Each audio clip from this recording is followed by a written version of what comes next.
welcome back to my channel. Don't forget to hit the subscribe button and the like button. Leave a comment down below. Let me know what state that you're in and where you're headed to, what the weather's looking like.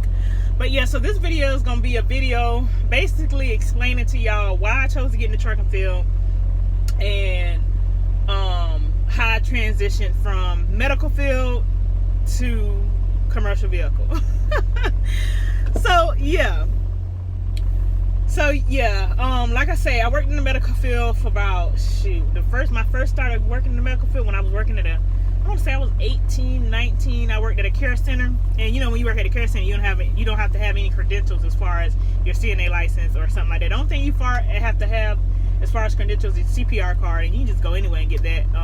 Well, not anywhere, but you can just go to a accredited school and get that done. So I did that, and I want to say I worked at the care center for a good about 3 years. And in this meantime, while I was working there, I ended up going to school for a patient care tech. Same thing as a CNA. The only thing the difference in the two is PCT is just a fancy word for a CNA, because you do the same work as a CNA. The only thing different is you can draw blood. They teach you how to draw. You do phlebotomy and catheters. You can insert catheters. It was something else that you do different besides just, you know, CNA work. But those are the other two things that you do on top of what a CNA would do. So that's the difference between PCT and CNA. But yeah, I did that for a few years as well. I got tired of the back breaking, bending down, it wore on my back, like literally. So I was like, I like helping people in like the medical field, but I got to find something different. So I ended up going back to school. I did 9 months, I believe, and went to school for a medical assistant with a background in x-ray. So basically a medical assistant who knows how to operate the x-ray machine. Okay, so I finished that. I worked in that field for about probably another 2.5 years. And it was good money. It was decent money or whatever. And I got the experience of working with an x-ray machine. And I stood out. The only reason I took that course was instead of just taking a medical assistant course was because I wanted something to stand out on my resume besides being just a medical assistant. Because everybody was going to school for medical assistant. So I did the one with x-ray, and it took a little longer than the medical assistant program, but it was worth it. I think the medical assistant was 9 months, and then the one I took was like 11 months. So it was only a little 2-month extra span, but it was worth it because they get paid more money because you got that little expertise to you. So yeah, I did this for about 2.5 years, and then I just got burned out on that, and I was like, it's something else. I got to do something else. So even when I was a medical assistant, I would work Monday through Friday, 7 to 4, 7 to 5, and then 8 to 5 or whatever, and I would have the weekend off. Well, every time on the weekend, Friday morning, I would pack me a bag for the weekend to go out of town, and I would take my car or whatever as soon as I got off work and just get on the road and drive. I did this for like a few months, almost close to a year, matter of fact. And I wouldn't really have no destination on where I was going. I would just go somewhere, and whenever I get tired, wherever I end up at, that's where I would stay for the night, or stay for the weekend actually. Check out Sunday, get back on the road, drive back home, be back home in time for me to be back to work Monday morning. Work my work week, do the same thing all over again. So it was just like a little getaway, whatever. Besides the fact, I feel like driving to me in a personal vehicle at the time was therapeutic. It was therapeutic to me, especially driving at night, listening to your slow jams. That's what I do. I even do that now when I'm driving in the truck. So so I did that for about a while, and I was like, well, my father, he'd been trucking since, well, as today, he's been trucking about 11, going on maybe 12 years, I believe, if I'm not mistaken. So he was already in the field. So I kind of knew a little bit of background of the situation, of the job or whatever, before I got into it. So my uncle, which was his little brother, he was supposed to go to school and get his license, and they were supposed to team drive. He passed unexpectedly back in 2018. And when that happened, I ended up leaving my job as a medical assistant, which was about that time I was ready to leave anyway. I just quit cold turkey. Jumped into, signed up for a trucking school, independent trucking school, not a company that has trucks, a company that pays for your CDLs, and then you got to work with them for a year. I didn't do it that way. I just did it an independent way to where I'm just going to school. I took out a loan, paid for the loan or whatever. Got to finance. I'm going to say got my schooling finance, and just did it that route. So that way, when I was done with school, I wasn't stuck with a company or whatever. That was the reason I did it. But everybody got their own own situation, their own circumstances, that the best way they need to go about their situation. So the way I did it was I went to the independent school, finished school. That way, when I got done with school, I could just pick whatever company I want that was, that I want to take me or whatever. And if I didn't like it at the time, if something happened with the company or whatever, or a trainer, I wasn't stuck in that spot. So I did that.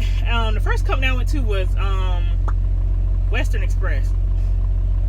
I know they are a shitty company, but I tell anybody, if it's your first time getting out, you don't have nothing on your record or whatever, it's a good company to start off with. Get your experience, because they hire any goddamn body. Even if you got something on your record, the felonies, whatever, they hire any goddamn body. Get your experience up under your belt, and then go ahead and haul tail. And that's basically what I did, because I didn't want to be put in the system as jumping from this company to that company to this company. I didn't want to have so many companies on my resume as I'm being a new driver or whatever. So I stayed with that company for about 11 months. And after 11 months, I ended up switching and leaving my truck. I told them, I think I told them I needed to go home because I had a dentist appointment or something like that or whatever. But really and truly what I did was I parked their truck at the terminal. I already had set up. That's when I switched over here to Hirschbach the first time. I done been with Hirschbach 3 times. So, parked the truck at the terminal. I packed all my stuff up in the truck, in the bag, and then I already had it set up to where Hirschbach was paying for me a flight to their terminal in Texas. So, I dropped their truck off in Nashville, Tennessee. That was where their terminal, Western Express terminal, was. And I ended up hopping on a flight, catching an Uber to a flight to go to Texas to do orientation with Hirschbach. So, did the orientation or whatever, and I just been with them ever since. I mean, I left at one point in time because I had my surgery, and then after my surgery I stayed out for a couple of months or whatever, ended up coming back. That was my second time I came back, and then I stayed with them for probably another year or so, something like that. And then I left that was the last time I left, and I stayed off from them for about 11 months. It was, about 11 months, about 10 months, 9 to 10 months I stayed off the road.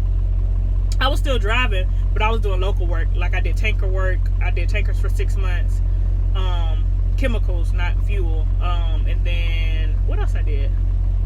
I think that's the only thing I did in between time from the last time I left them was tankers. Yeah, I tried the tanker thing out. It was alright, but wasn't enough money for me. So I came back to Hirschbach.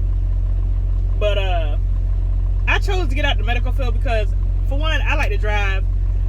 It's therapeutic to me.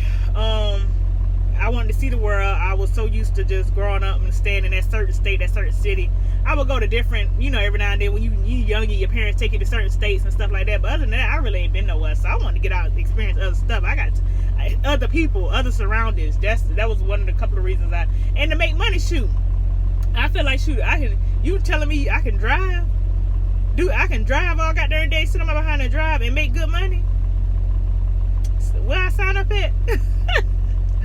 But yeah, that's the story of how I got jump from the medical field to a commercial vehicle. I don't think I'm going nowhere no time soon, not yet.